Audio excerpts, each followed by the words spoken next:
and welcome. I am Shane Moore, the Texarcist, and this is indeed the Texarcist Live Podcast, coming to you straight out of Texas. Tonight we'll be talking about the trance states of the United Trance States of the masses. And I will talk about how that, and explain how that many people are, in fact, in a trance state to, varying degrees. And it's all around us. It's all around us, and trust me, the few who, the so-called, the powers that be, they know exactly how to bypass your conscious mind and go straight to your subconscious. And with just knowing, just a basic understanding of how this is done and how subtle it is, or how subtle it can be, you can regain your power. You can take your power back, because they don't have to take your power when you're giving it away unknowingly. And that's the best way. That's the best way to take someone's power, is for them to not realize that they're giving it away. Make them think it's their idea. And I will discuss that and much, much more in this episode of the Texarcist Live. So kick back and grab a pen, pencil, and paper, and take some notes. And feel free to take part in our live chat or call the show line, sharing your comments, questions, personal experiences. And if you disagree with me, or if you agree with me, the show line is 430-901-1525, and just call me. There's no screener. You're going to talk to me, and you'll be live. But anyway, enjoy this song, and I'll be back in 3 minutes.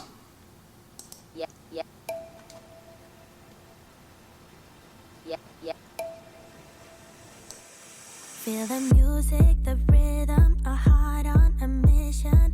Can't fight the feeling, and I'm not denying it, no. I'm here to lose all control.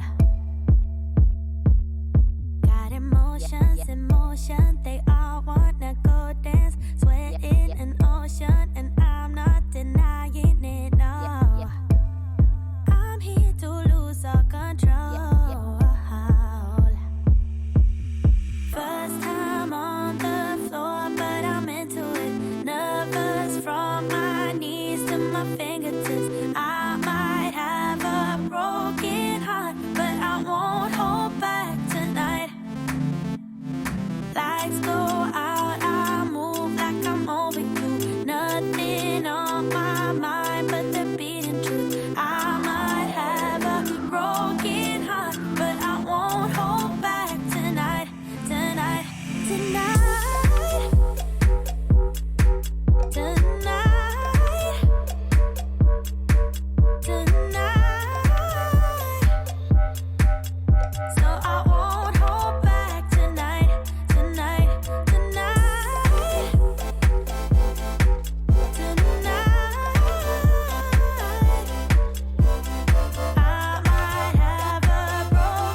And I am back.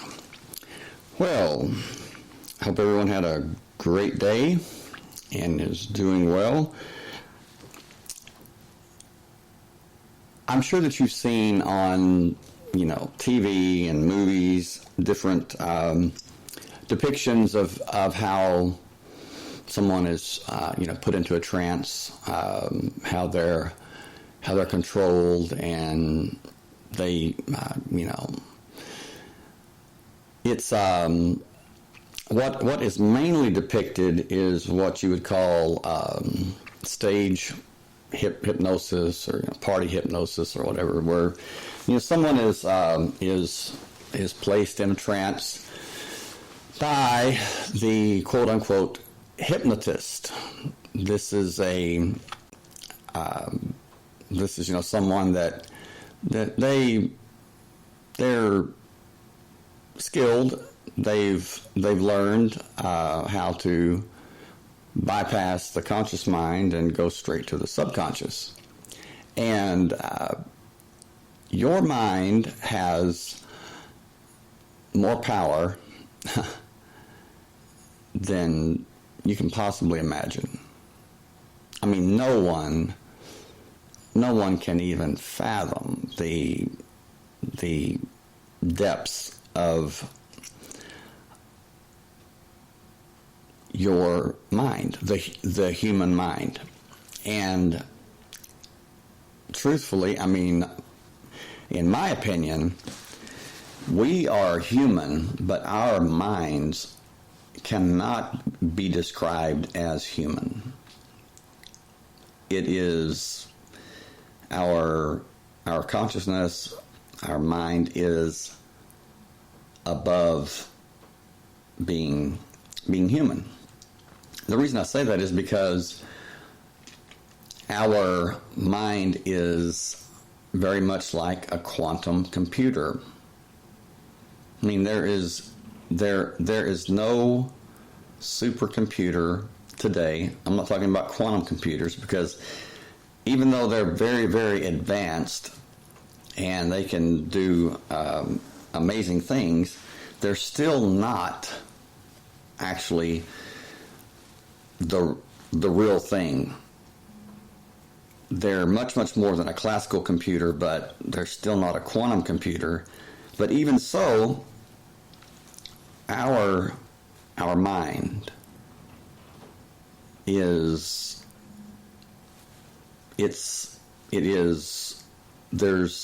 depths that are uncharted, and I believe and I know that just like Tesla said back in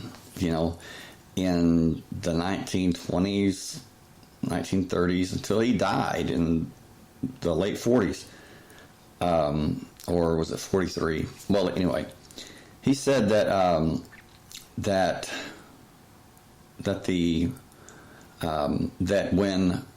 when we stopped studying things that we see and we start focusing on that which we cannot see, that's when we would make and grow in knowledge in leaps and bounds. And by the way, Tesla died in 1943. I'm pretty sure it's 1943. Okay, well, you can thank Tesla for the wireless technology, for your cell phone, for everything, electricity, the lights in your house. I mean, he is the unsung hero. And I'm going to do another show on Tesla, and with the question, and it's it's a valid question. Was Tesla actually human? Was he a hybrid? Was he an alien? Because there was definitely something very, very different about Tesla. He was one of a kind and very, very talented, or words like genius or gifted. They don't even apply to Tesla. Tesla was the man, and then some. But anyway, what do you, what are your thoughts on when you think, or when I say your mind, what is the first thing that you think of? What's the first thing that comes to your mind?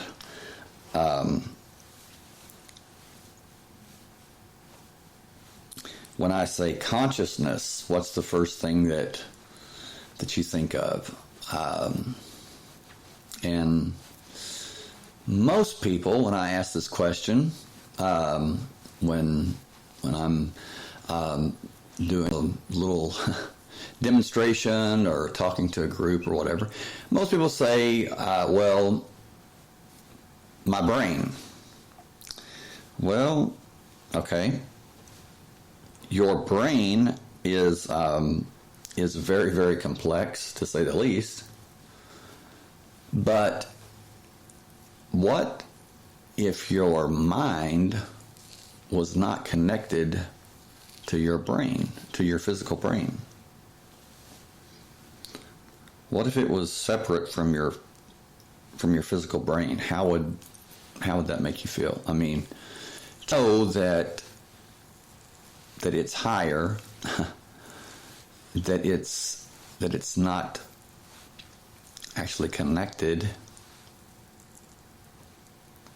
And then when you think about the fact that when I say analyze, think about your thoughts, think about your mind, think about what's on your mind. Okay, and you do that. Your mind is actually doing what? It's analyzing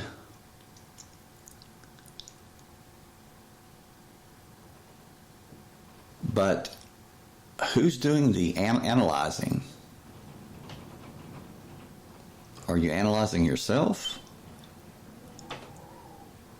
Or is there something else that maybe we can't even describe?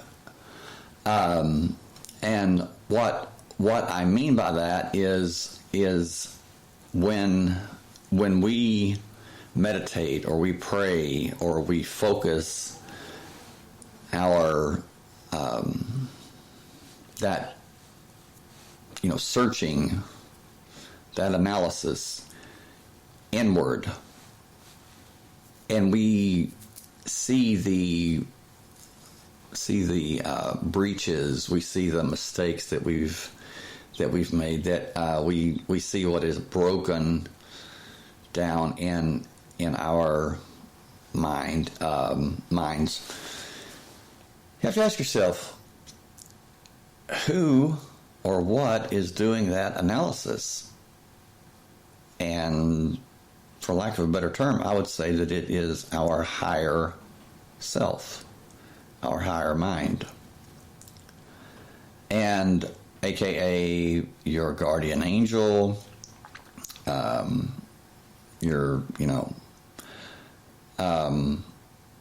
definitely. Do I believe in actual angels? Well, not in the traditional sense. I believe in that we are multidimensional, and that we are much more than we can know. I mean, that we can understand, and that there is a higher self. There is a you, lowercase y-o-u, and then there's a you that is capital Y-O-U. And that capital Y-O-U is the higher self. And when you begin to learn and, discover how your mind works, the subconscious mind works, then that higher self, that guardian angel, so to speak, really kicks in gear and protects you. I mean, it's like a watchdog. It's right there and prevents you from being swept up in whatever method is used. Most of the time, it is very subtle flattery or playing on your emotions, and not just sadness or your sexuality or things like that. Your power can be taken most easily by controlling your anger, putting you into a state of anger, or better than that, even in rage. And that's probably the most subtle, because when we're angry, we feel very, very strong. But it's just the opposite. We're giving our energy. And I'm not saying that I'm immune. I'm just as open to it as the next person. But I do know how that works, and when we feel strong, it doesn't necessarily mean that we are strong, and vice versa. When we feel weak, it doesn't necessarily mean that we are weak. And we can't trust, feelings. Cannot trust feelings. Since you woke up this morning until right now, how many times today have your feelings changed? With me, probably 100 times. If I had latched on to a feeling that I was having, say, about 1 o'clock today, or, I was kind of in a grumpy mood.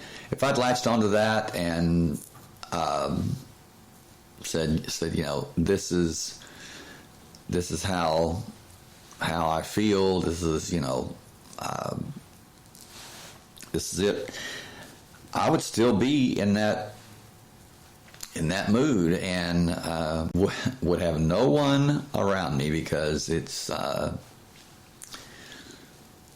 not very forthcoming. It's not pleasant to be around someone that is just in a bad mood. But don't hold on to it. Let it go, and don't feed it. And I have to admit that I'm just as guilty as anyone else.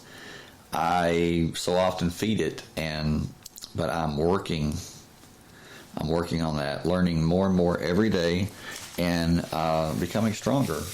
So anyway, the excuse me, the way that we are, captivated, the way that we are enticed.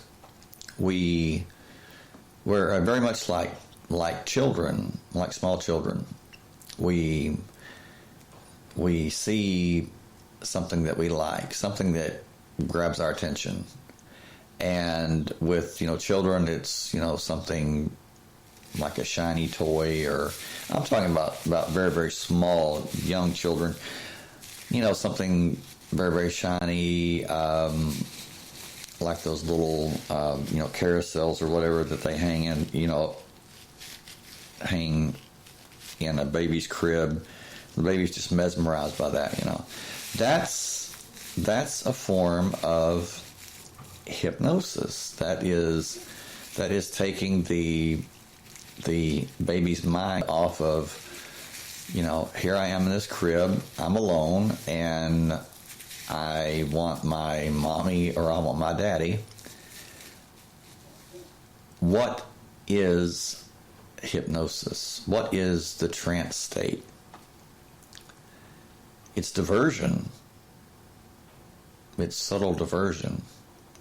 It is telling you, or better yet, telling you not to look or to focus on a certain place, a certain area, a certain thing. And either way, if I tell you to look, to focus on a certain place, area, or thing, you're not as apt to do it if I tell you not to do it. And that's what you need to understand, is that is above and beyond reverse psychology. If I tell you to look, the first thing, and those of you listening, the first thing that goes through your mind is, he can't tell me what to do. But if I tell you not to, the first thing that goes through your mind is, okay, there must be something very good. It must be something really, really worthwhile, because he's telling me not to. And again, he can't tell me what to do. But the forbidden fruit is the most appealing, correct? Correct me if I'm wrong. That which is withheld from you, or that which is hidden from you, doesn't necessarily mean that it's better or it's, it's superior. It may be. I mean, I'm just saying. But to your mind, it is exactly that. It is very, very. We love the.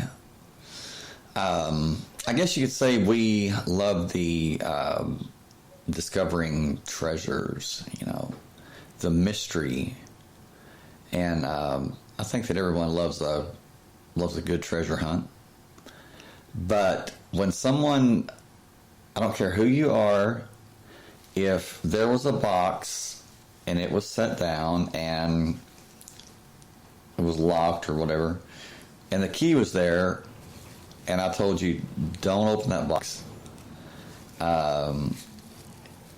because what's in that box is it's just too powerful for you, or it's just too much, or it's dangerous. Given time, what would happen? You would take the key and open that box. No doubt about it. What drives you to do that? Well, you do. I just planted the seed. How? By telling you not to look into the box. Your mind cannot process a negative. When I say don't look into the box, your subconscious hears, look into the box. Don't, or no, or do not, doesn't register. Only, and that's one of the strengths, that's one of the most powerful things about hypnosis, about putting people, when you say that you hypnotize people, are you really hypnotizing them? Are they really, is the quote-unquote hypnotist, is he really or she really hypnotizing that person? Well, yes and no. It is always yes and no, and both at the same time. It's not yes or no, it's both at the same time. What does that do? That creates a moment of confusion. Just the slightest confusion does what? It opens the door. When you listen to what, and you can go on YouTube and watch, different mentalists, different hypnotists that explain how this is done. Watch them before they even explain it. Watch them demonstrate and then explain how they did it. But as you're watching it before they explain it, look for what I just said. Look for the word salad. Yes is yes, but it's also no. And no is not yes, but it is no. See? And when you're trying to piece out or trying to put that word salad in order, guess what? Your door to your subconscious is open. Your conscious mind has turned around and left the door open. It's like I give you your mail from your mailbox, and you take it, you open your front door, I hand you the mail, and you turn around and you're going through the mail. What happens? Well, while you're going through the mail, I walk in your house. You don't know that I'm even there. That's how it works. Your house is metaphor for your subconscious mind.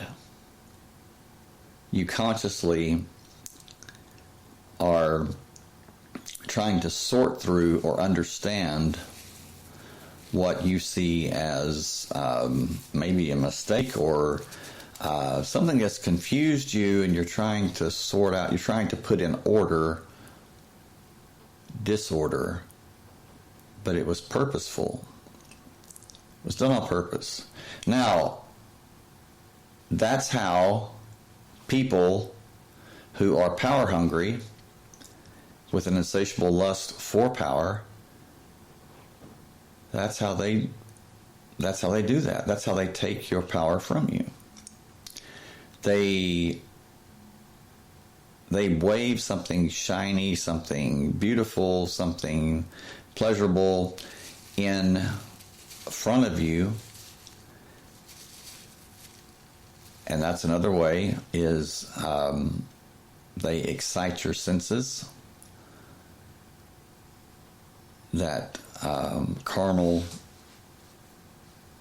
desire, state, whatever, that everyone has. It's, the chemical reactions start, and the skilled hypnotist, the skilled mentalist, they can see that a mile away. They can pick up on your increased heartbeat, your ever so slightly increased breathing rate, your level of relaxation, your level of stress, how tense you are, your body temperature, everything. Your pupils, are your pupils dilated? Are they very small? And what are they doing? They're pulling the strings. They're controlling everything. It's like that show a long time ago, that series, The Outer Limits. It says, we have taken over your television. Well, hypnosis, it's not BS. It's real, but it's not really the hypnotist that's doing it. It's the person. It's the person that's doing it. And it's the hypnotist that's doing it. It's both. It's like the yes and no and the no and yes. It's both. The hypnotist, the mentalist, just plants the seed. You're the one that makes it grow. How? By watering it with your attention, with your focus. And hell, some people have a huge garden, acres and acres of this garden or jungle growing in their mind, and then they wonder why they're so tired, they're so burnt out, and this and that. Yeah, you think that could be the case? I believe so. It's like neuro-linguistic programming. Very, very effective tool, very, very effective method of, planting that seed. But before that, there are post-hypnotic suggestions that are given that kind of set the scene. So when you hear a certain word, or you even see a certain word or a certain thing, it triggers that post-hypnotic suggestion and brings it about, so to speak. And this is not just hypnosis. This is life. It's just life. Hey, my brother from another mother, Jacob, welcome. Glad you're here, brother. Jacob knows what I'm talking about the power of suggestion. Why is it called the power of suggestion? Because it is the power of someone suggesting something to you. What are they doing? They are planting the seed in the fertile soil of your mind. It's like a duck or a bird comes and while they're showing you their you're telling you to look at their beautiful wings, they're laying eggs in your mind, and only after they leave do those eggs hatch. That's the power of suggestion. And it can be extremely powerful. And it's most powerful in people, get this, in people who, in my experience, people who say, well, I cannot be hypnotized. I cannot be put in a trance. And in my experience, those are the very people that are most open to suggestion, the power of suggestion. Those that believe that they cannot be hypnotized. Why are they so open to it? Because they believe they're not. They believe that they have nothing to worry about. They cannot be. And it's usually the easiest, because when they tell me I can't be hypnotized, it's just never worked, I say, oh wow, that's something. The whole time it's a two-edged sword. It's their overconfidence that they cannot be hypnotized that prevents them from putting up a guard, from having a good defense against it. After all, they can't be hypnotized, so they have nothing to worry about, right? It's pretty simple. It's pretty simple when you think about it. And, or it makes sense. It makes sense in a certain way, that since they're not worried about it, they don't have, and that can go into so many different areas of life itself. I mean, think about it. When you, it's like the saying, pride comes before a fall, it's one thing to be confident. It's another thing to be arrogant and conceited. That's when you're up so high that when you fall, it's that much more painful. Jacob, they say the more intelligent you are, the easier you are to hypnotize. Well, I don't doubt that. I truly believe that's the case. I would say, in my opinion, it's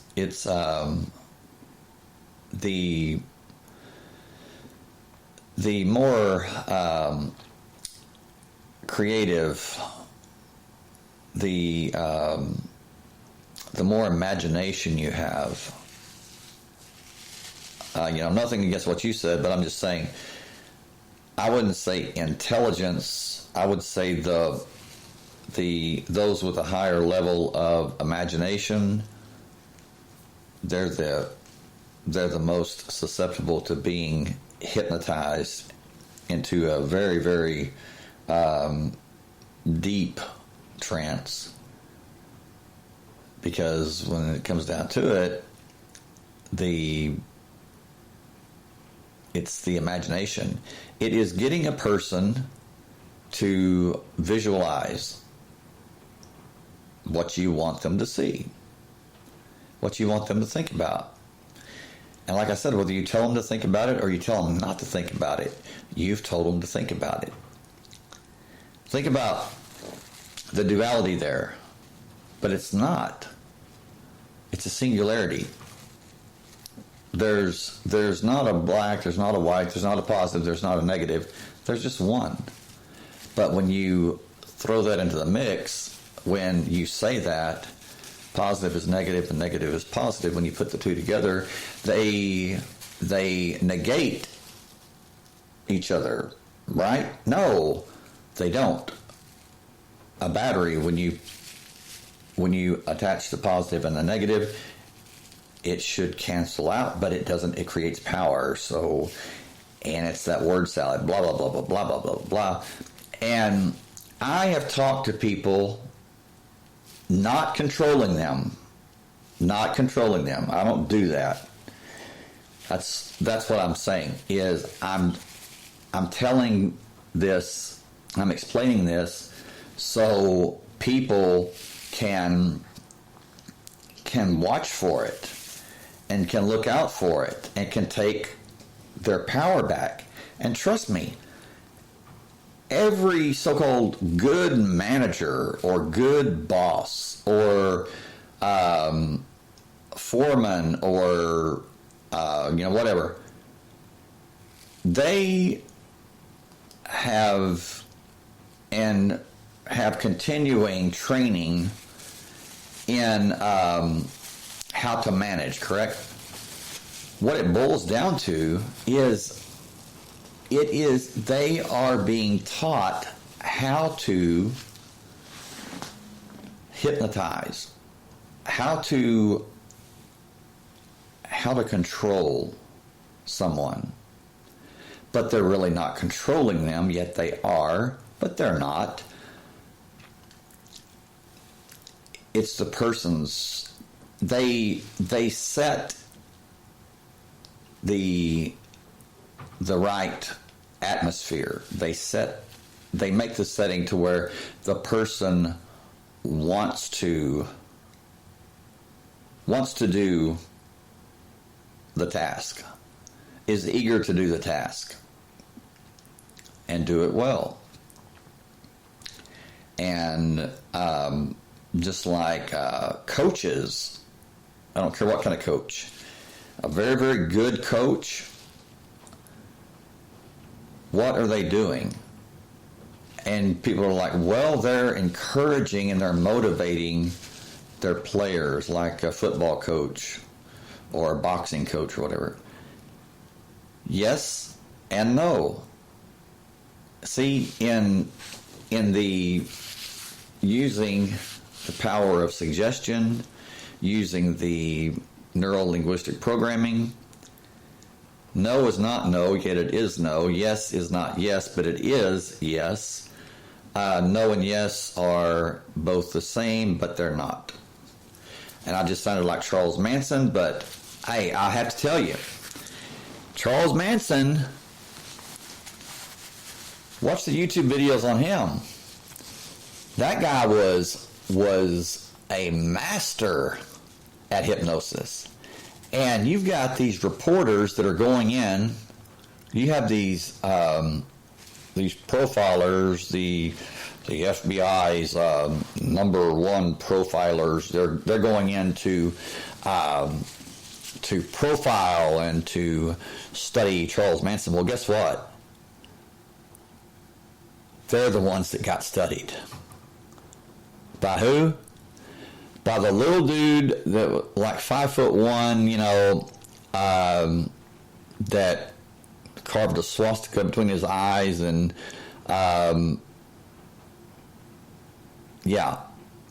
he could put someone in a trance. Man, which is why they never let him out of prison. When he didn't kill anybody, or he, didn't, the Tate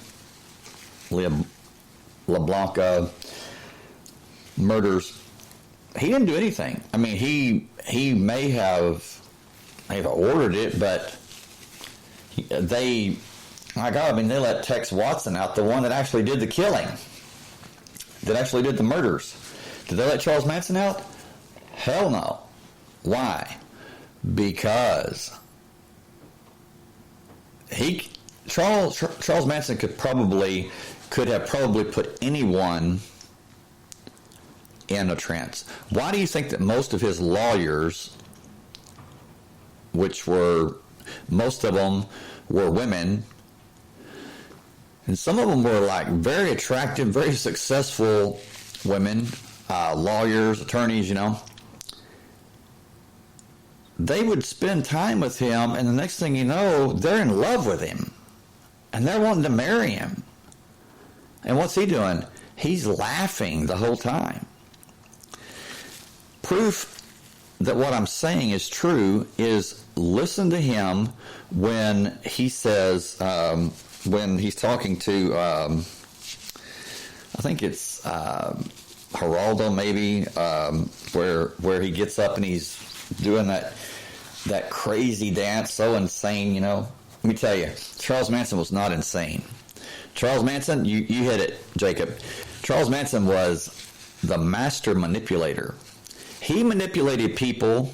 Well, he didn't have to. They did the manipulation themselves. He just planted the seed. He said, told Barbara Walters or Geraldo or something. He says, look, man. He says, you have to understand. You know, you have to understand the truth. He says, I'm God and the devil. He says, I am Jesus. I am God. I am the devil. He says, yeah, you know. And so that's I don't care who you are. I don't care if you're an atheist. I don't care if you're a Christian, Muslim, Buddhist, whatever. When someone says that, your subconscious is like hit with a sledgehammer. Why? Because of the extreme opposite, the extreme duality. I'm the devil and God. Yeah. I'm Satan and I'm Jesus. And they're like, okay, which one? The one. Both. And that laughter. See, if he had jumped in their face and like screamed like a Banshee Indian, it would have scared them, but it would have interrupted his methodical manipulation and would have ruined it. But with the giggling, with the laughter, with the dancing, with the gobbledygook, and Charles Manson was actually so, I guess he was self-taught. I mean, I guess he taught himself, but he could actually speak backwards, you know, English backwards. I'm pretty sure he could. Now, I don't have, you know, I have never played his Jabberwocky or gobbledygook or whatever, how James Joyce would have described it. But I'm pretty sure that he could. Now, he was like 5'1", 5'2", something, you know, very, very small. So he describes in different writings, different books, you know, about how he was, you know, picked on when he was a child, how that he rode freight trains, and he was just, you know, just a little guy, and he said that on those freight trains, he said that there would be vagrants, you know, that would, you know, it's you know, certainly not pleasant to think about. It's horrible, but they would rape him, and so he had to devise a way to become powerful, to defend himself when he could not do it physically. And Yeah, 5'2", 5'1", 5'2", but man, was he a giant. He was very powerful. And people say, well, he was demon possessed. He was, he was in league with the devil. No. Maybe so, maybe he said that. But I assure you, manipulation. He knew how to plant the seeds. He knew how to fertilize them. He knew how to water them. He knew what those seeds liked. And people would eat it like candy.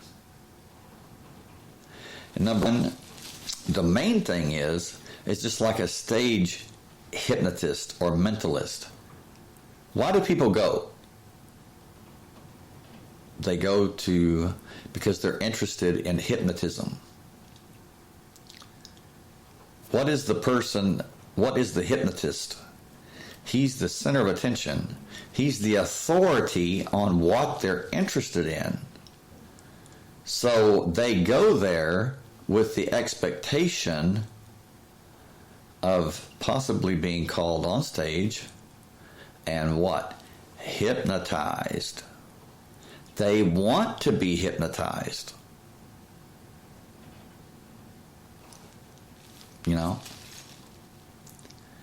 And Charles Manson had this aura of power or superiority that he had created, and he created it very, very well because like I said, when you carve a swastika between your eyes and act the way that he acted, would be pretty difficult to project any kind of real power. He did. And Jacob, you said the guy who started the prison gang, the Aryan Brotherhood, was like 5'5" and weighed maybe 130, 140 pounds. Yes. Okay. Right there, is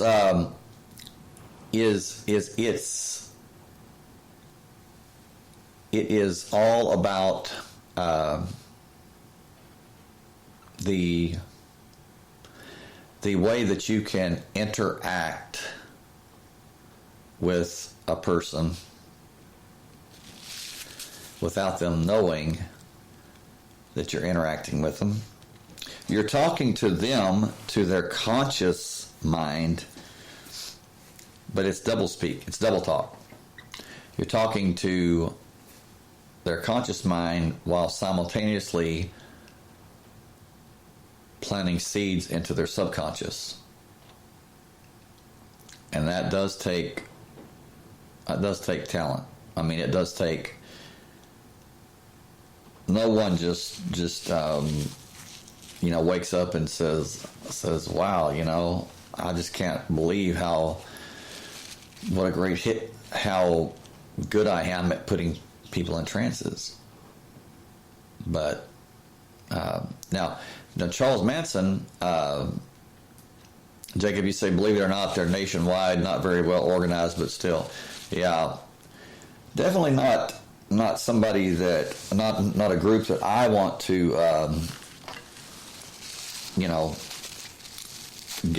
gain their attention. I don't, yeah, that's not for me. I would just rather steer clear of that. But the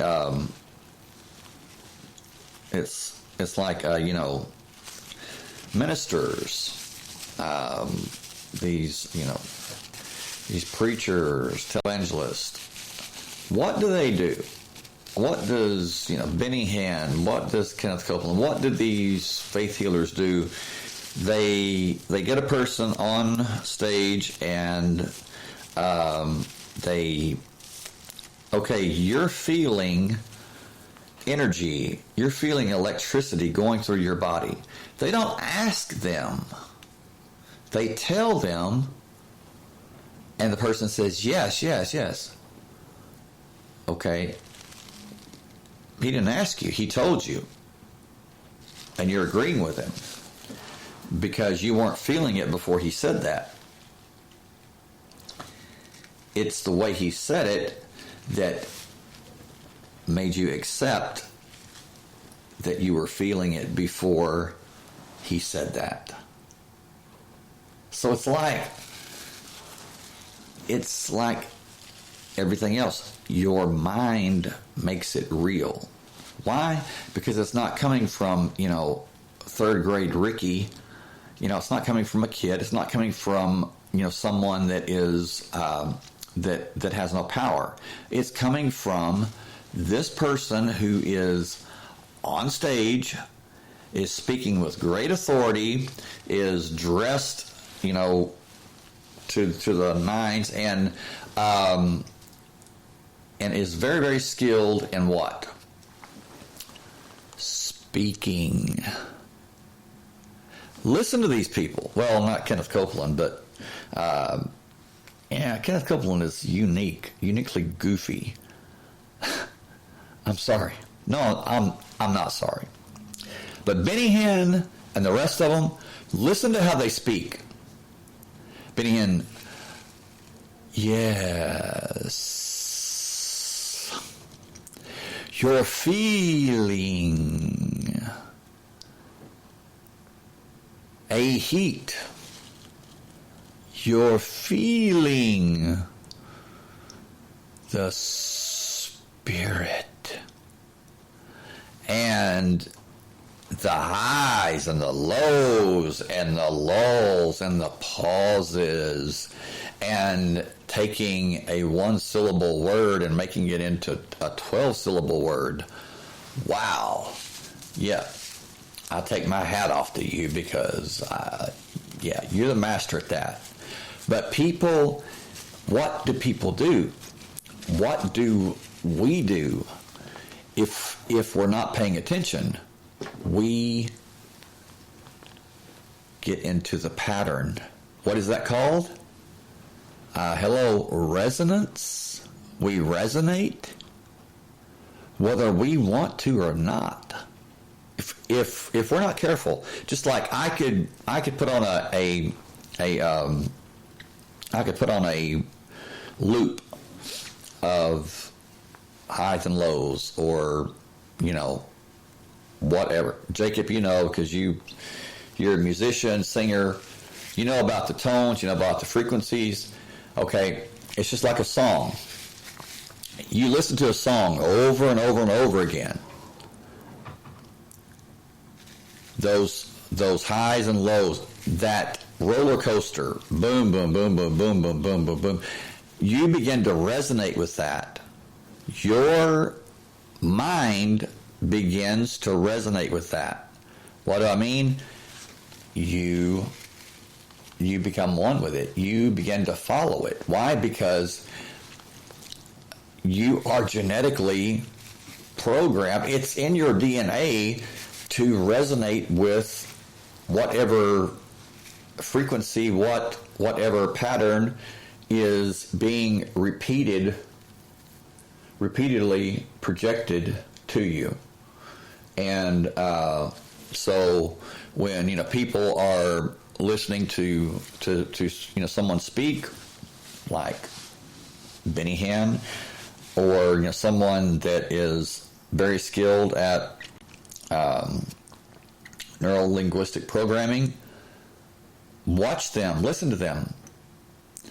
They get into a rhythm, and it's a loop. It's different words, of course, but it's the same pattern. And before you know it, what happens? Well, you are either, sometimes you're placed in an excited state. Just, you're exuberant. I mean, it's like when you have a person that has, stage 4 cancer, and they're brought on the stage, and Benny Hinn, or in the past Oral Roberts, or one of those cons would, you know, you're healed. Well, the person would get up and run around, and I am healed, you know, and it would just be wow, and everybody would just, you know, go crazy and oh my God, you know, they're healed, you know. Oral Roberts or Benny Hinn or Kenneth Copeland healed this person, you know. No, they didn't. Sadly, they placed that person in a trance by post-hypnotic suggestions. And usually it's in the form of telling stories about former healings. And I promise you, most of those stories cannot be backed up. Matter of fact, they're probably written. What am I saying? They're lies. They're lies. They're lies until they can show me proof that this person was healed, you know, of stage 4 cancer, or until then it's just lies. It's you know, I'm not buying it. And it's because they place these people, like I said, your mind is much more powerful than you can imagine. And that's why that these, you know, people that are, my God, I mean, they're barely breathing. Next thing you know, they're up running around, you know, they might run around for an hour. But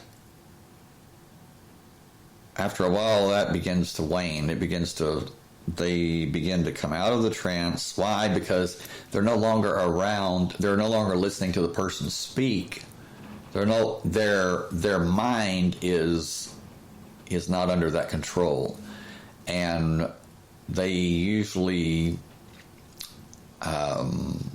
those that are that bad, they usually die. I mean, quicker than they probably would if they hadn't, you know, went through that. But is that ever documented? No, never, not a chance. It's like the idiot Todd Bentley. Oh man, this guy is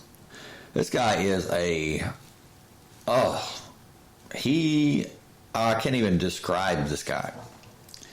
He's Todd Bentley, that wears the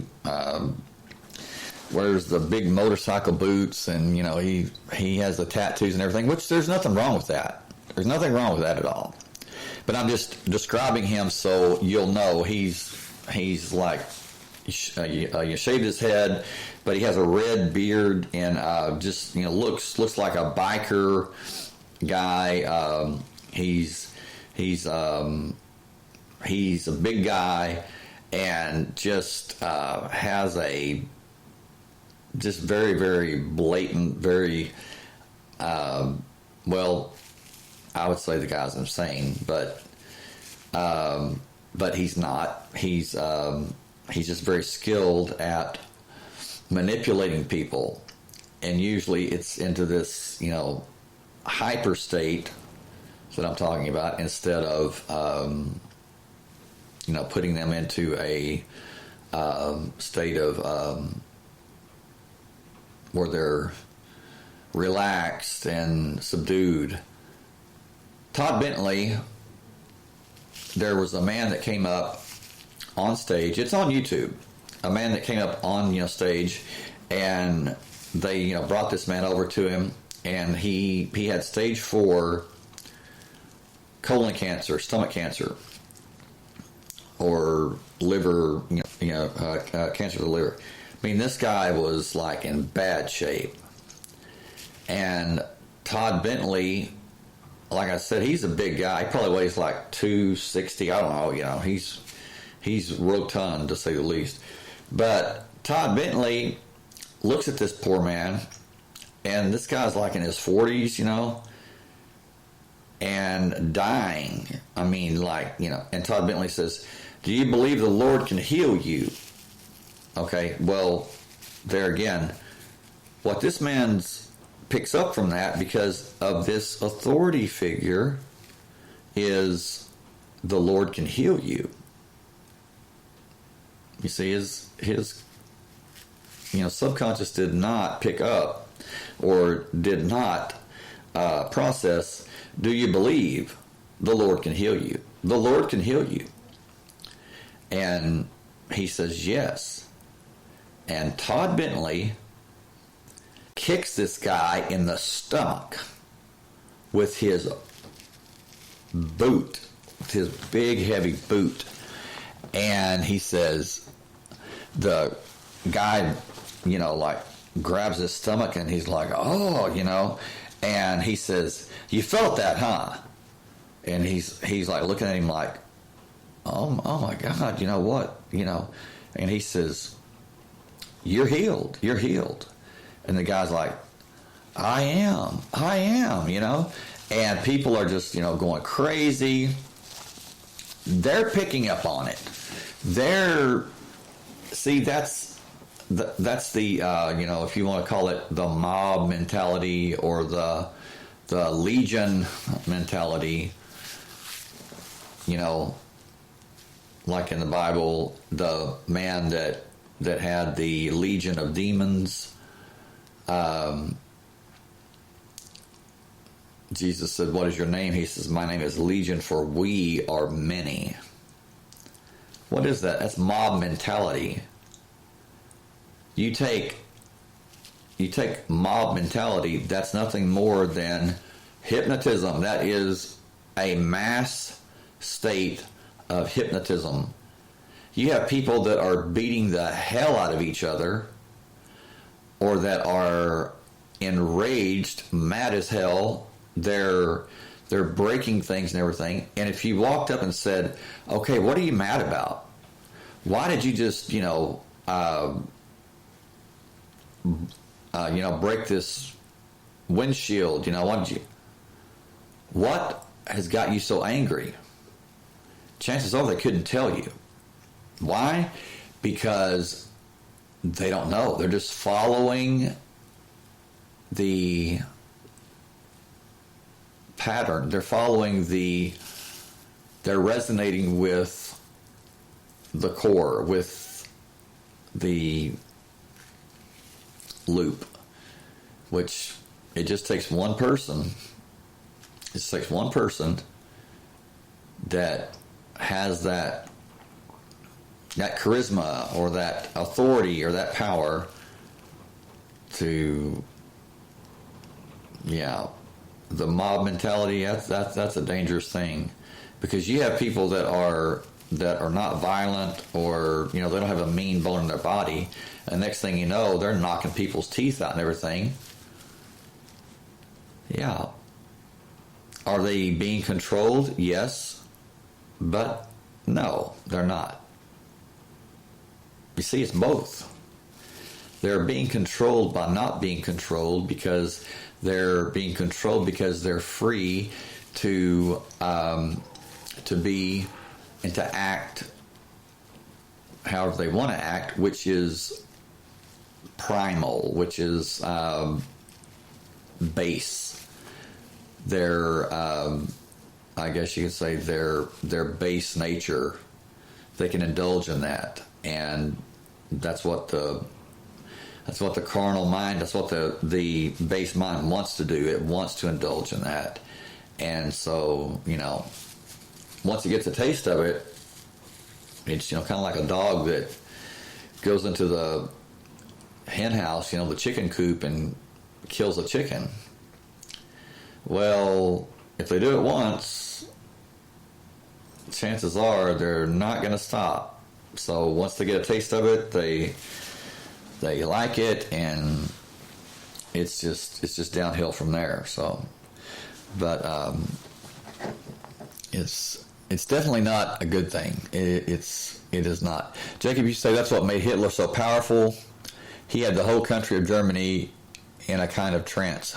Right. man, is that the truth? And how did he do it? How did he do that? It was by his speech, the way he spoke. He spoke with power. I mean, he spoke with excitement. He was, people that don't even know German, I don't know a word of German, can watch him, and just by his actions, just by his excitement, his charisma, you're going, man, this guy is just, incredible. You don't know a damn thing he's saying, but, hey, he's putting off, some big, powerful vibes.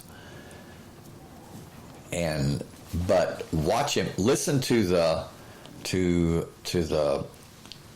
his highs and his lows and even his pauses, and you'll start to see that it's like a program. It's a program. It's up, down, pause, up, down, pause, shout,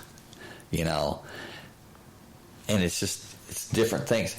It is so many different things at one time that people have a problem keeping up. That's another way the door to your subconscious is opened. When your conscious mind is trying to keep up with all these movements and this passion, beyond passion, this seemingly madman that is just, talking about the superhuman, and he's talking about the master race, and talking about this and that, and how talking about what people want to hear. You are superior. You're the superior race. You are the superior. You are the best. He wasn't putting people down that he was talking to in Germany. He was doing what? He was lifting them up. And they ate it like candy. A lot of them. I mean, I'm saying those that were, for Hitler, yeah. Were they bad people? No. I mean, hell, you had intelligent people, men and women that were lawyers, doctors, and that were gassing people, that were throwing people, throwing children and stuff into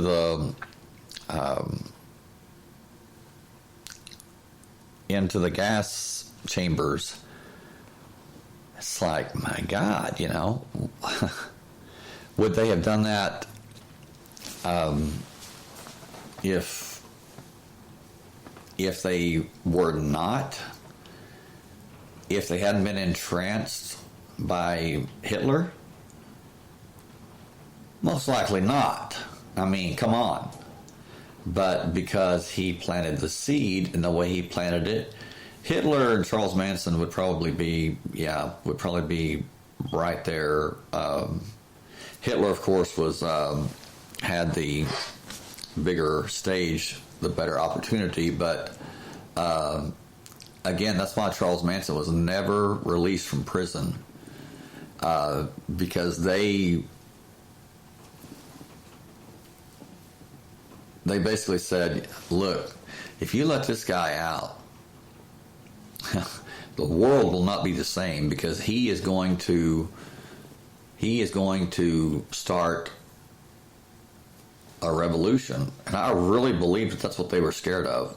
They did not want to let him out, because he would he would affect so many people. And he, Charles Manson, was so small in, physical stature, but he wasn't really afraid of anyone because he had that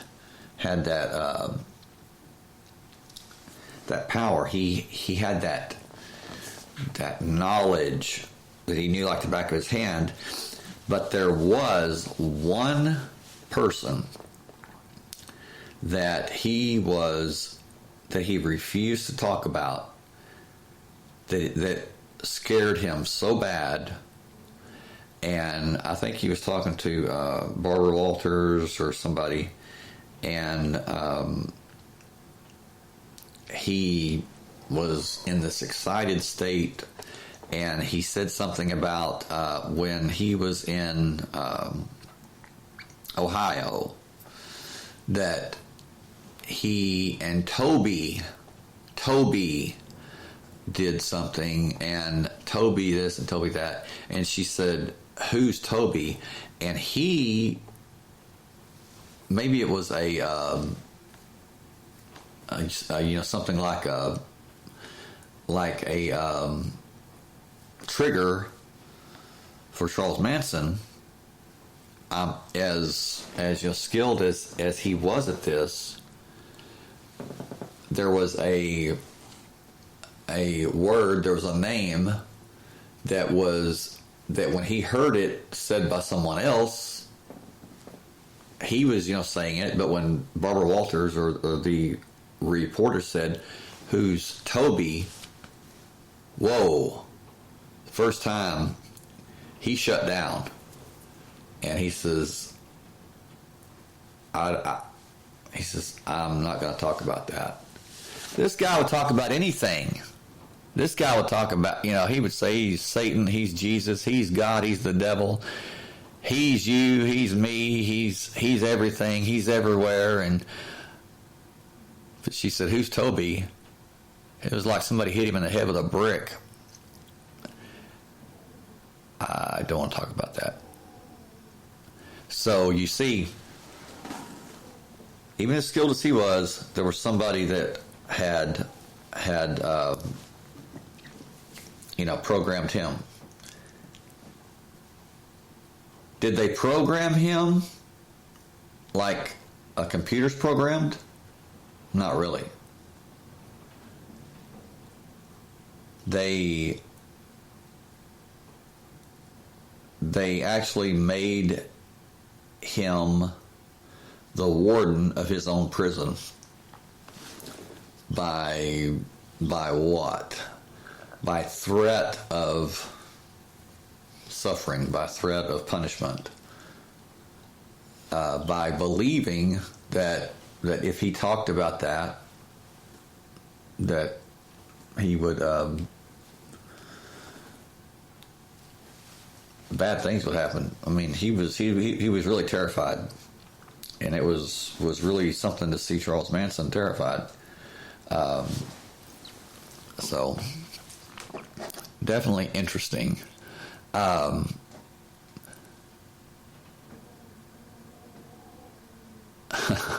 Jacob, you say he was very charismatic. Absolutely, yeah. And you say, like most of these televangelists that you see nowadays, they get into a rhyme, up, down, shout, up, down. And they say when his verdict was read that his attorney's watch stopped, Charles Manson, that is. Yes, actually, what was the prosecuting attorney, Belagosi or whatever? I thought that it was the clock on the wall that Charles Vincent Belagosi or some. He said that they were in the courtroom, and that when the verdict was read, he said that Charles Manson looked at him. He said, made eye contact with me, He says, made me look back at him, And he says, and then he looked at the clock on the wall behind the judge. And he says, when I looked at the clock, he said, it stopped. And he said, and he just laughed manically. Okay, number one. Number one, okay. What is that? Does Charles Manson have like supernatural powers? No. Did Charles Manson take advantage of a tremendously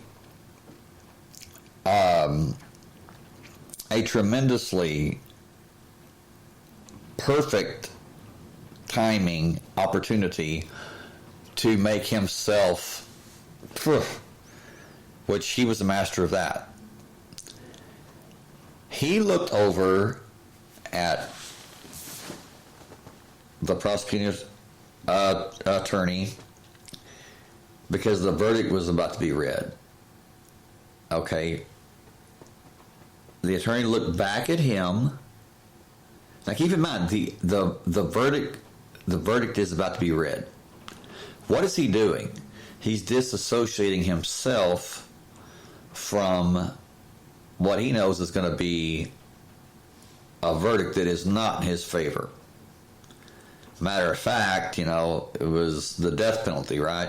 But then California overthrew the death penalty, so that's why he died in prison. But he's disassociating. He's having fun because he knows that he's about to be sentenced to death. Or worse, life in prison.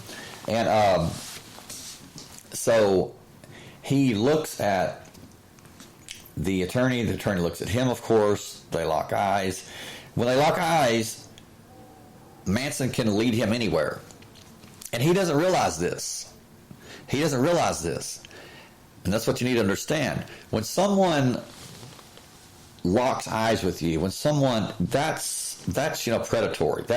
That's they're asserting their dominance. They're saying, hey, look, I'm the alpha, you're the beta, and that's, like if you're in the jungle, if you're in the wild, and you're, say, like you're approached by a silverback gorilla, a male, what's the worst thing you can do is to look him in the eyes. Because that, you are going to be, we'll be picking up parts of you, because that is that's an act of, saying, bring it on, and I'm not going to have it.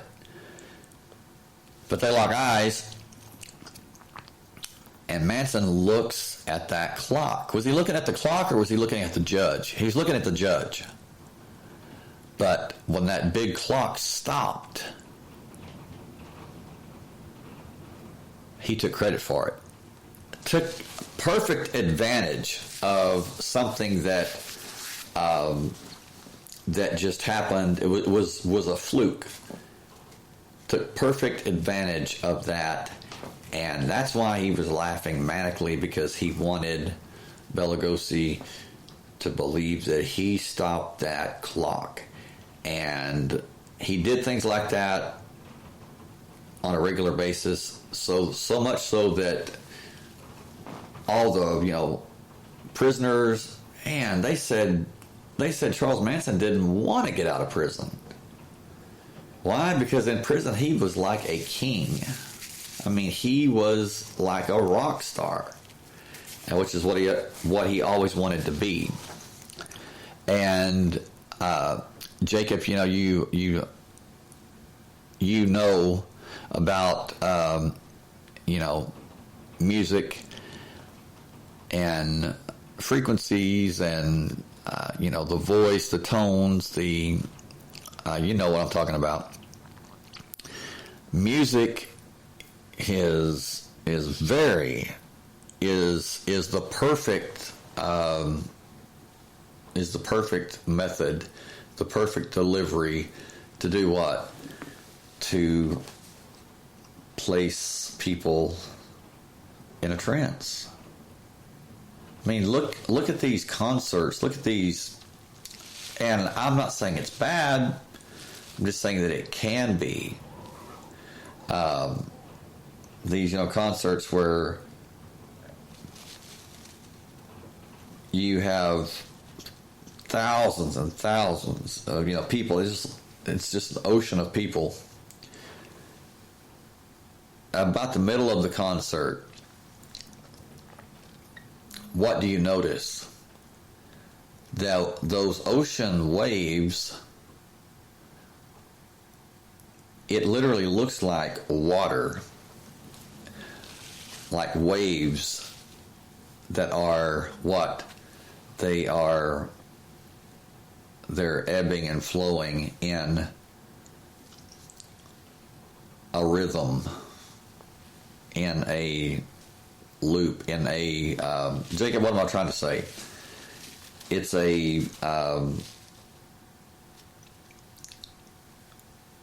it's resonating. They're resonating with those frequencies, with the words and the tones and the sounds and the ups and the downs, and their bodies, they're all moving with it, and it's impressive. It's sometimes it's beautiful, but like I said, it can be dangerous if it's in the wrong hands. Jacob, you say demons can do things like stopping a clock, and I believe old Charlie had a demon or two. Yeah, I mean, and even if he didn't, he wanted you to believe he did, or he at least wanted you to say, to question it, to consider it. Jacob, you say never look a silverback gorilla in the eyes, or a bear, or a mean dog. They take it as a challenge. Yes, they do. Yes, they do. You say he said in interviews that he didn't want to get out, that he was God, and their music can hypnotize. It takes people away from their everyday lives. Yes, just like TV, or you go to the theater, to the movie theater, and people that watch sitcoms. I know I used to. I don't watch TV anymore at all. Nothing. Not the news. I stopped watching TV. Let's see. I stopped watching TV. Man, let's see. Like 12, 13 years ago. And I don't regret it one bit. It's was the best thing I ever did, because I would work, I would come home, and the first thing is, well, okay, tonight's the night of such and such show, sitcom or whatever, movie, and next thing I know, well, it's time for bed. Okay, what did I just do?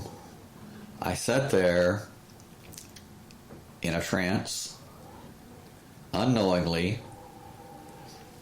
The regular, 30-minute sitcom is actually more like 17 to 18 minutes long, because the other 12 minutes is what? Commercials. What are they doing? Well, your mind is open. The door's open to your subconscious, and it's always, notice this, it is always on, just before they go to a commercial, they always leave you hanging. It's called the cliffhanger. They leave you hanging. Why is that? They leave that door open, wide open. What is that? It's emotional manipulation.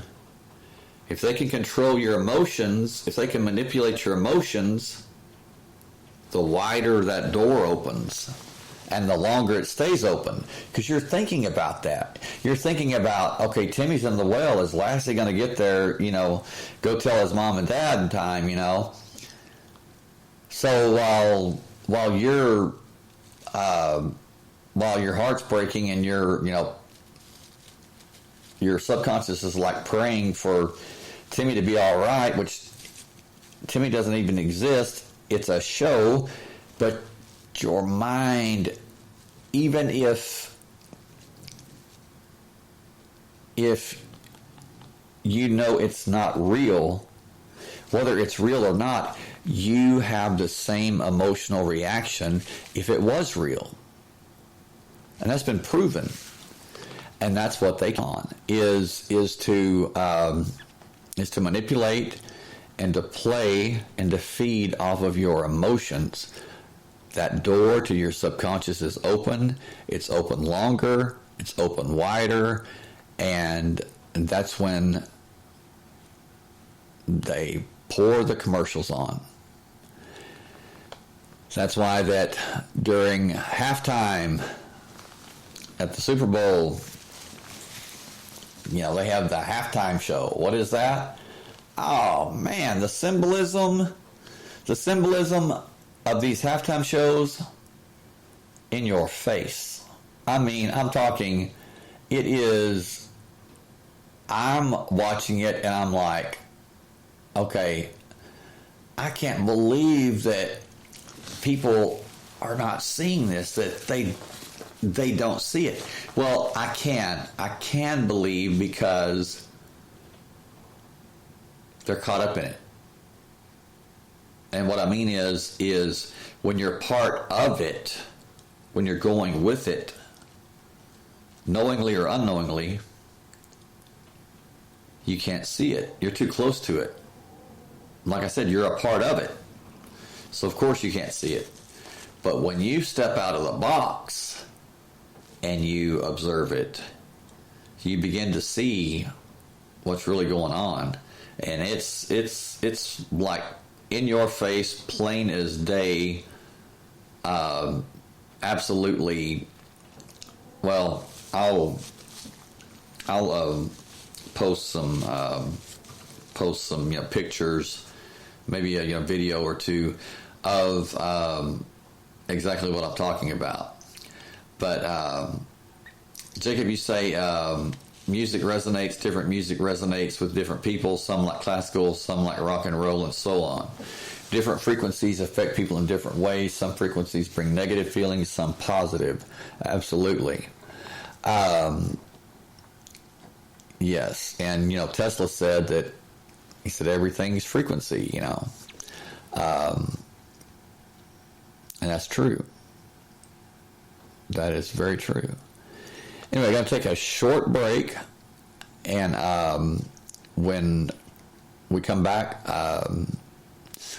we will continue this discussion. We've got about 20 minutes, so if you have any questions, you have any comments, or personal experiences, if you've been hypnotized, or you can you're beginning to see how that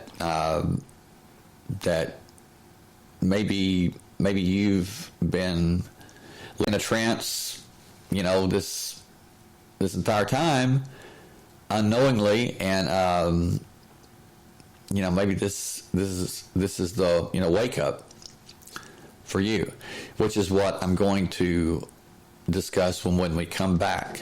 So enjoy this song, and I'll be back in 3 minutes.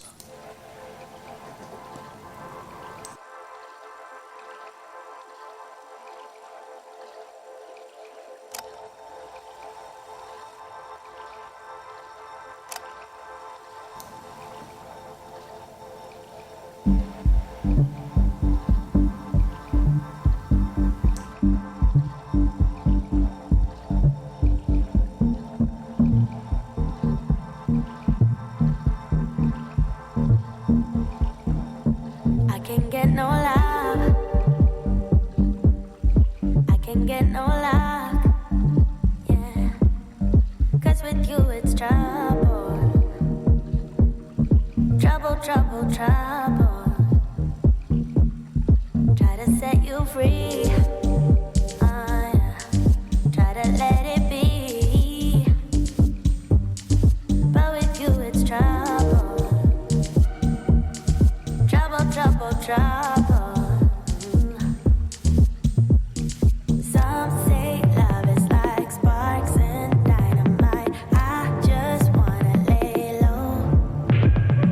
What if we could try tone it down a while, keep us steady afloat? But you got that trouble running through your veins. When I ask for no more, you go all insane. Tried everything, but you just make the same. Trouble, trouble, trouble, yeah.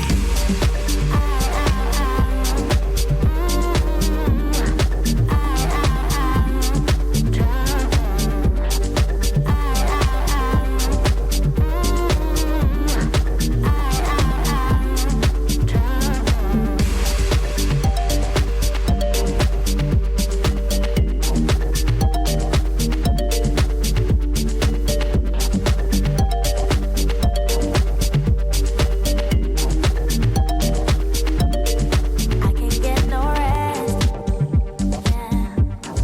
I can do my best. 'Cause with you it's trouble. Trouble, trouble, trouble. Some say love is like sparks and dynamite. I just wanna lay low. What if we could try tone it down a while, keep us steady afloat?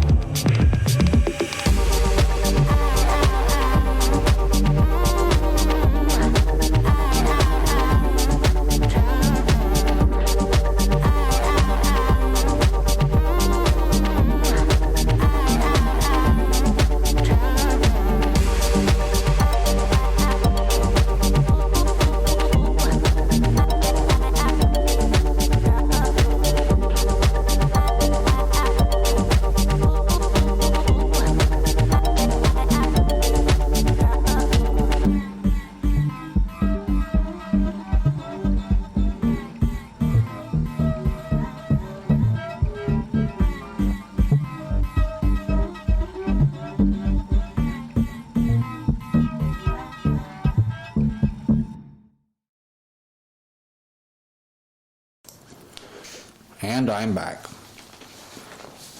Yeah, so we're talking about waking up. It's like many people, including myself. I was living in a dream world.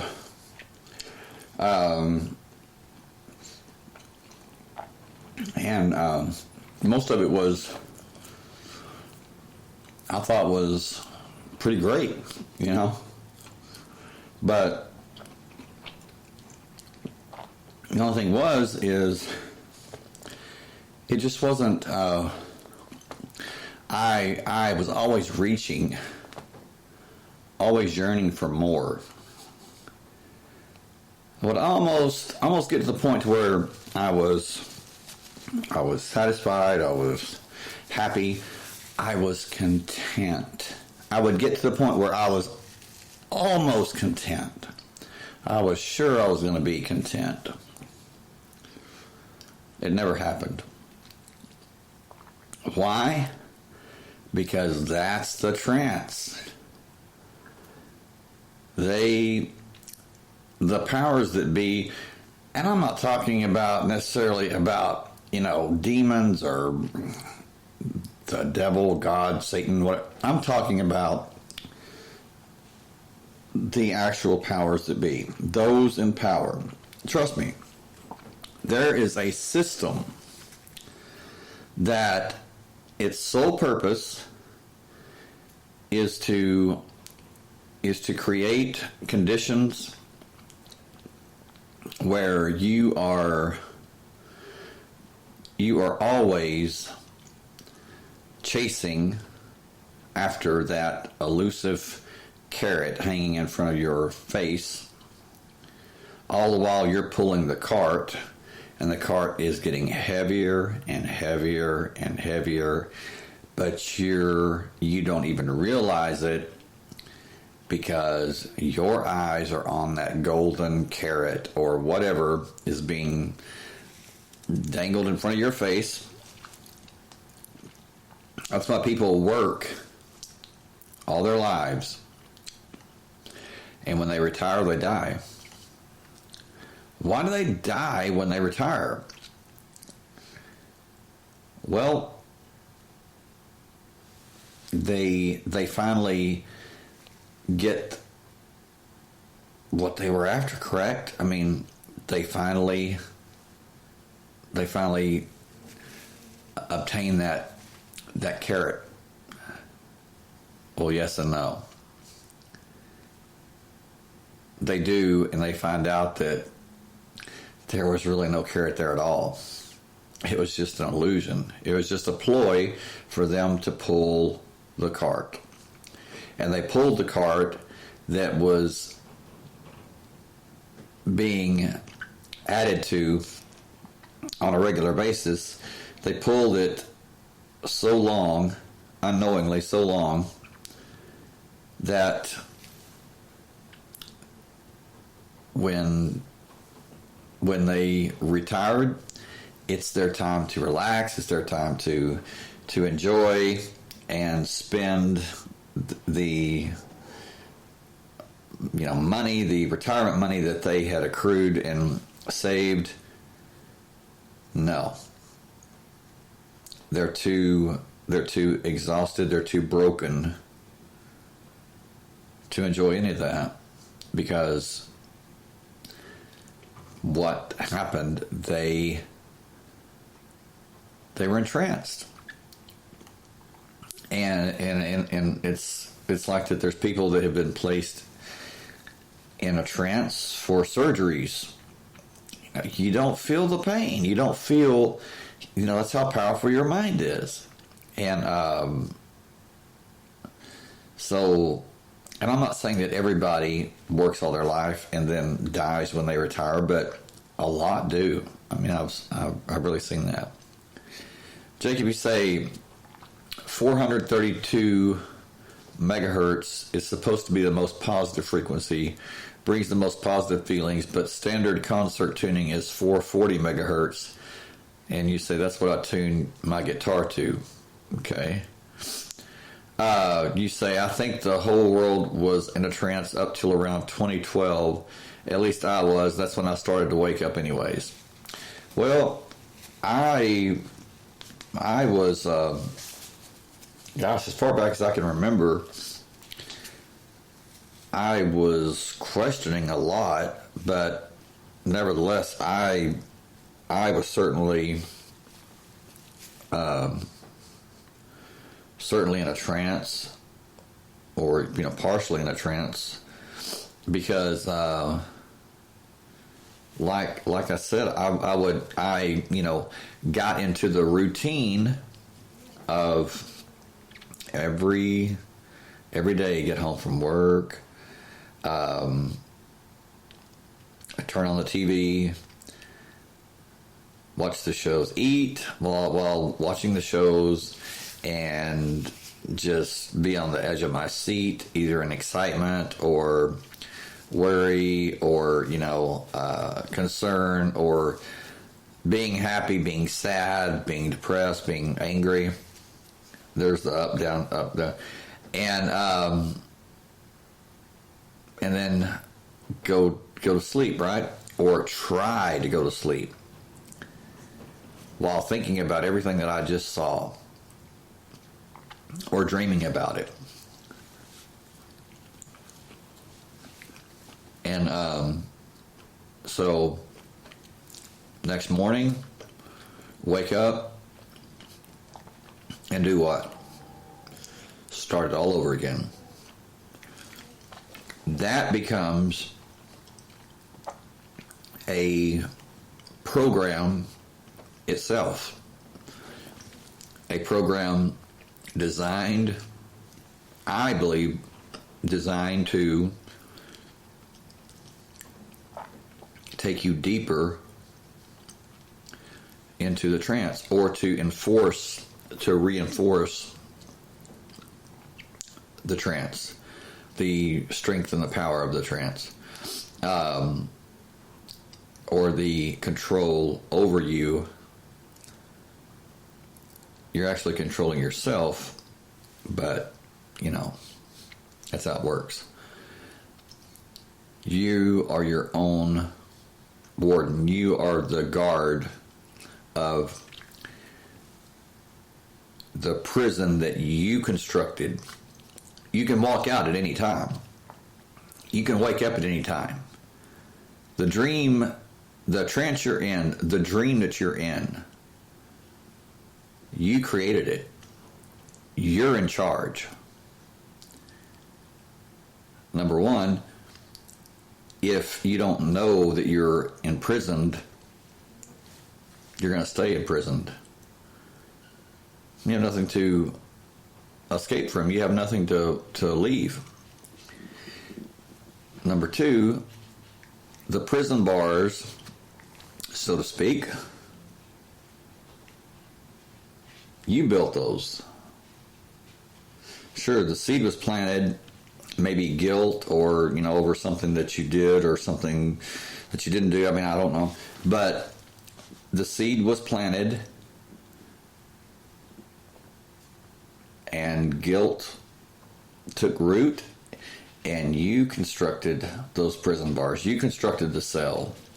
You constructed the hell you're in. Am I saying it's your fault? No, it's not your fault. Am I saying you're a victim? Yes, you are a victim. But what I'm saying is even then, you have the power to walk out, to walk through those prison bars, because they don't exist. They only exist because you believe they do. And there's a lot of people, I know because I was there. I've been there. There's a lot of people that they are in their own self-made prison cells, and either by guilt or they've been beat down so much and used, abused, pressed down, and just, the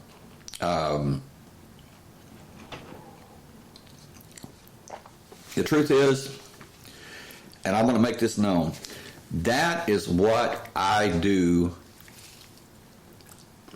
this podcast for. It's for those who are downtrodden, those who have lost hope, those who have who feel different and are ashamed because they're so different. Hell, don't be ashamed. Wear it. I mean, come on. You don't want to be like everybody else anyway, right? I know I don't. And I don't give a damn. I don't give a damn about fitting in. I mean, you were born unique. Don't leave a carbon copy. I mean, come on. That's why that I do this show 2 hours every night, and I'm going to do it every night unless something comes up and I can't, but I'm going to do it every night, and people are like, well, that's a lot. Well, it's not to me, because I enjoy doing it. And hopefully people that listen, that are in their own cell, their own prison that they've constructed, will realize that, hey, why am I here? Why have I stayed here for so long? Sometimes years. Some people die. Die at 30 or 40 and are buried when they're 80. They're the Walking Dead. Why? Because they stay in that prison cell that they constructed because of guilt, of shame, of not meeting up to somebody's expectations or someone's, blah, blah, blah. Yeah, so that's what I'm saying is I've been there. And it's very easy when you're in that cell or when you get knocked down in life, when you're knocked down and you're hurting so damn bad that you just, you're like, damn, I just, I don't want to get up. And the longer that you stay down, the longer you lay there, you start to say, hey, this is pretty comfortable, really. It's not so bad. I mean, I'm not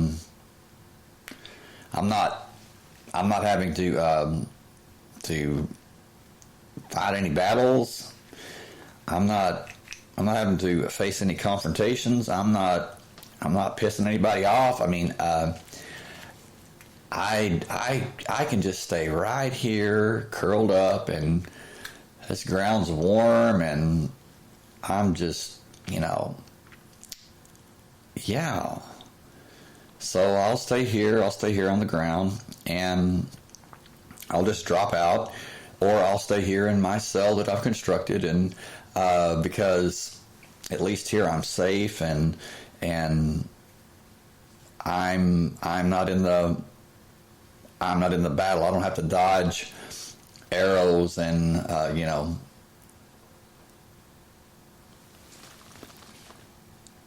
get up. Get back in it. Don't allow yourself to stay down. Don't allow yourself to stay in that cell that you've created. Get out. Get up. Stand up and get back in it. And I don't care how many times you fall, get back up. Get in it and stay in it till hell freezes over, and we'll all skate on the ice. And those of you that are saying, "Oh man, this guy, he's just talking all this, this BS, and everything." Shut your mouth. Shut your mouth and sit down. Yeah. It's not BS. I've been there. And there's a lot of people that they think they're stuck. And they've confused motion with progress. They're making a lot of motion, they're burning a lot of energy, they're exhausted, but they're in the same place, only lower. And they don't understand why. They don't understand what's going on. I'll tell you what's going on. You confuse motion with progress. You're like the cartoon character. You're running, but you're not going anywhere. What are you doing? You're just digging your own grave. You're just digging the hole deeper. You think because you're making so much motion that means you're making progress. Wrong. That's part of the that's part of the trance. That's part of what they want you to believe, because you're not going anywhere. You're just exhausting yourself, and you're digging your you're giving away all this energy for what? For nothing. You're actually doing everything yourself. You're digging your own grave. It's only until you realize that you climb out of that hole that you've dug for yourself, or somebody extends their hand, as in, saying, hey, look, this is what's going on, climb out of that hole and start making real progress. And take that power, keep your energy, use your energy to move forward instead of digging deeper. And Jacob, you say, I've always questioned things, but not to the extent I do now. Yeah, age will do that to you. Experience. Like some convicts that have been locked up so long that when they finally do get released, they commit another crime so that they can go back. They don't know any other way to live, so they go back. Absolutely right. It's called being institutionalized. It's the same with our self-made prisons. Absolutely. Thank you for that, because that's basically what I was trying to say.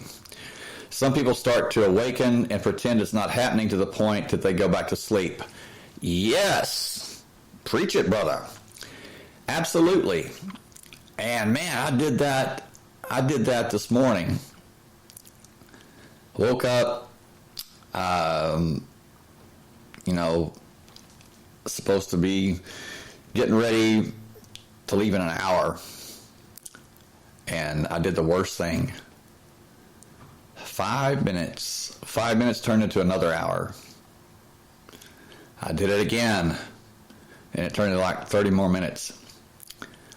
The best thing to do, this is no joke, best thing to do is when that alarm goes off, don't try to get to 5 minutes. Don't try to hit the snooze, or, when that alarm goes off, your feet hit the floor.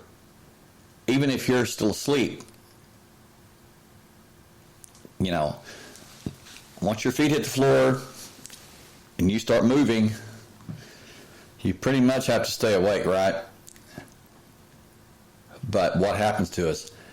We're warm and we're relaxed, and it just goes, it's not a good thing. It is not a good thing. When you have to be somewhere or you have things to do, and you try to just get that extra 5 minutes of sleep, that 5 minutes can turn into a world of trouble. Now, take that and apply that to real life, to the actual prison, when you start to wake up and realize what's going on, that you are not making progress, that you're just making motion and you're digging a hole, and you start to wake up to that. You start to wake up to a lot of things. The first thing that your conscious mind's going to do is say, stay asleep. Stay asleep, You don't believe this guy, and that Shane, he's crazy, don't fall for that, Just go back to sleep, you don't want to put up with all that bull, all that trouble. No. It's your choice, but trust me. Yeah, there's been a lot of people that have said, man, I thought you were crazy until I listened to you explain, certain things, and then I said, man, could be, and said, I listened to you so I can make fun of you, and hell, now I'm crazy with you, if you're crazy.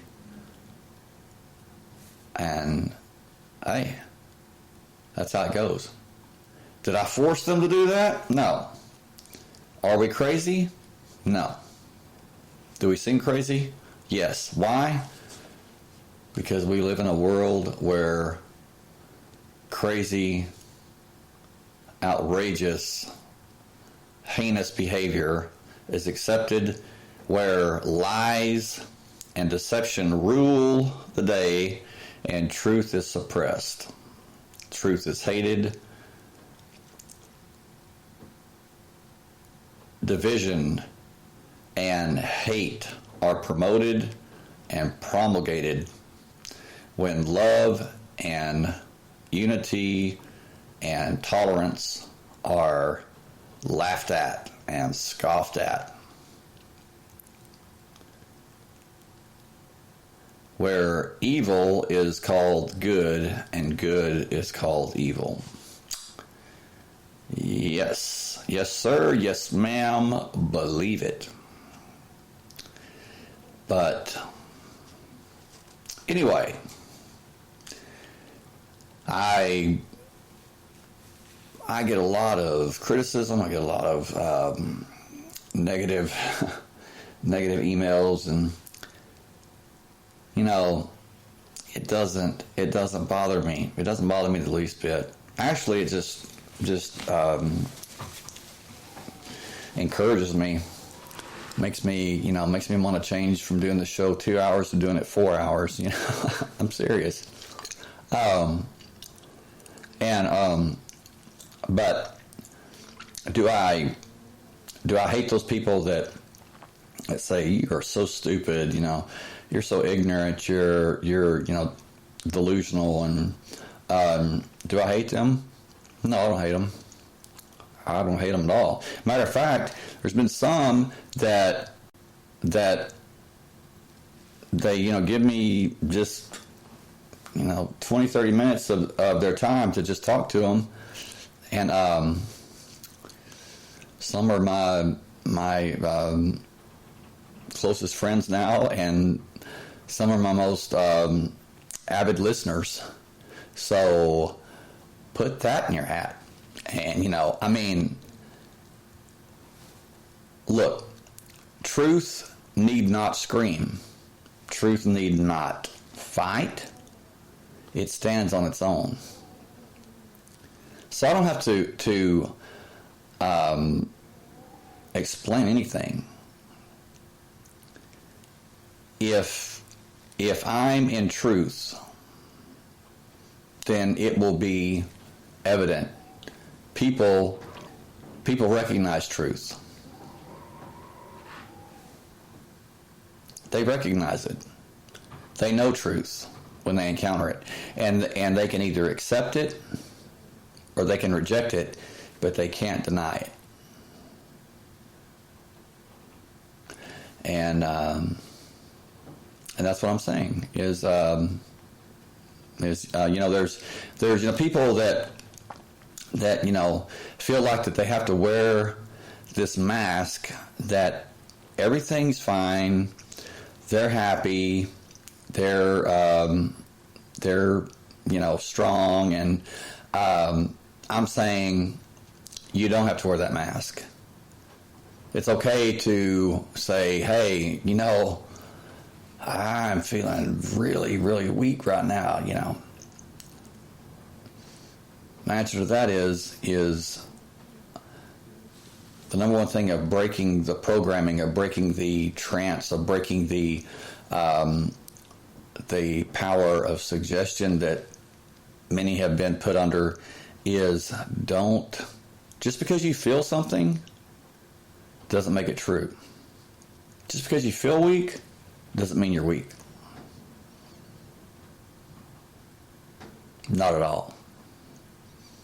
It happens to the best of us. So, someday you get the bear, someday the bear gets you. But never stop. Keep going. Okay. Jacob say, I prefer knowing the truth. I don't stick my head in the sand and pretend everything is sunshine and lollipops. Me either. And just how Mona said, she says,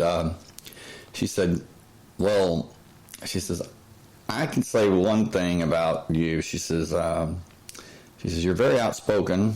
Talking about me. She says, nobody's going to have to ask, when you're gone, what did he really mean? I'm kind of confused about what he, and I said, hey, yeah, absolutely. I'm not gonna, I'm gonna lay it out. I'm gonna speak it just as plain as day, and so nobody has to say, he was pretty cryptic about secretive about his how he felt about things. No. There's no good in that. A mask I do not wear. So, and do I have a lot of friends because of that? No. Well, do I have a lot of fake friends because of that? No. That tends to shorten your friends list, so to speak, but the friends you do have are true friends. They're friends that have become family, real family. Jacob, you say, if I don't get right up when the alarm goes off, I oversleep every time. Me too. The world has always been evil. Jesus said the world would hate anyone who followed him because the world hated him for bringing the truth to light. And the truth shall make you free. Yes, the truth you know, the truth you understand will make you free. And that's just it. Is when I was in that prison, when I was in that hell of depression and anxiety and low self-esteem and so it was so much better just staying home all the time, never going anywhere. And for God's sake, I mean, if there was more than 5-10 people in a store, I didn't go in. I didn't want to be around that many people. Now, it can be a venue like Madison Square Garden, and I can sit in the back unseen and just watch everything, or I can be center stage and provide the entertainment. Both are the same to me. Both are the same to me. It makes no difference. I'm content either way. I can do either. Now, could I say that 15 years ago? Hell no. I couldn't even sit in the back, unseen. But that changed. And because that's what truth does to you. It changes you. It empowers you. And you no longer, say, what if they don't like me? You're like, I'll be just fine if they don't like me. So you say always seek the truth no matter the cost. Yep. Be a truth seeker. That's what I am. Always. Everyone says they want the truth, and they do it as long as you're not telling them about it. Yeah. You're not telling it about them. Yes, absolutely. If you're telling it about them, all of a sudden you're crazy or dumb or a liar. Yes. And that's probably the there's tactful ways to go about when that's called for, and sometimes it is necessary, but it's certainly not done as a putting somebody down, or hell no. I'm not going to put anyone down. If anything, I'm going to lift them up. Now, those who have lifted themselves up and have taken advantage of and used, people manipulated them and, have broken people that they've made weak, will I enjoy bringing them down? Hell yes, I will. Yes, I will. And people say, well, that just makes you as bad as they are. Well, if that's what you want to, if that's how you look at it, then okay, fine. Doesn't bother me. I'm still going to do it, Give me the opportunity, I'll do it. And because it's not putting them down, it's not getting revenge, it's not doing, it is hopefully they will come to the realization that, hey, it is not cool to break other people, to make yourself strong, to make yourself seem strong. And that's happened too. Some people, not a lot, but some people, that's the only language that they understand, is in the trenches. And is it pleasurable? No, it's not. Do I enjoy it? No, I don't. Do I do it if it's necessary? Yes. I do what's needed, And so anyway. But we've gone for 2 hours, 15 minutes. I'm going to call it a night. Jacob, you want to add anything before we close, brother? Just feel free to. Just going to say that if you want to contact me about anything, maybe show idea, if you want to tell your story, your experiences that you've been through, or that you're currently experiencing, or you need help, you need someone to talk to, you can send me an email at thetexorcistpodcast@gmail.com. Be sure to check out our Facebook group, the Texorcist Podcast. Just do a search for it; it'll come up. And visit the show website at radiopublic.com, and that is www.radiopublic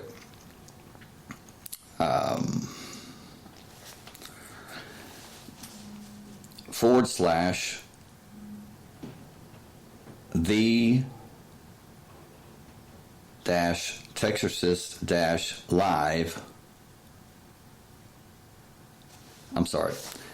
It's www.radiopublic.com/the-Texorcist-live. And that'll take you to the show website, and or just do a Google search for Radio Public or the Texorcist Live podcast. It'll take you to our website on Radio Public, and be sure and hit the like button. And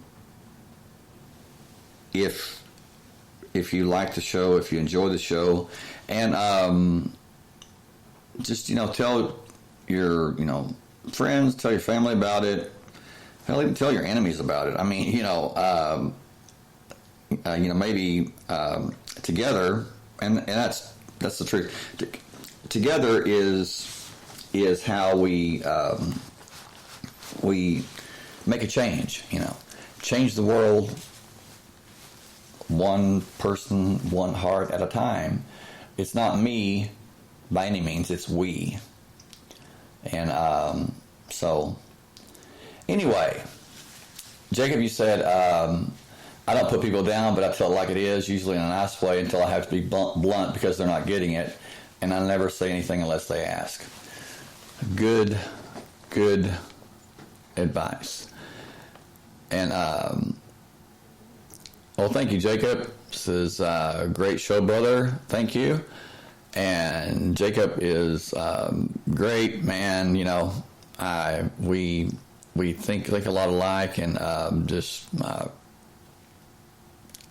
reflect off of each other. And appreciate you being here, Jacob. He says, "Good night, everybody. Love, light, peace, and harmony to everyone." And I'm saying good night, love and light to you all. Love you all. Good night from Texas. See you tomorrow night, same time, same bat channel.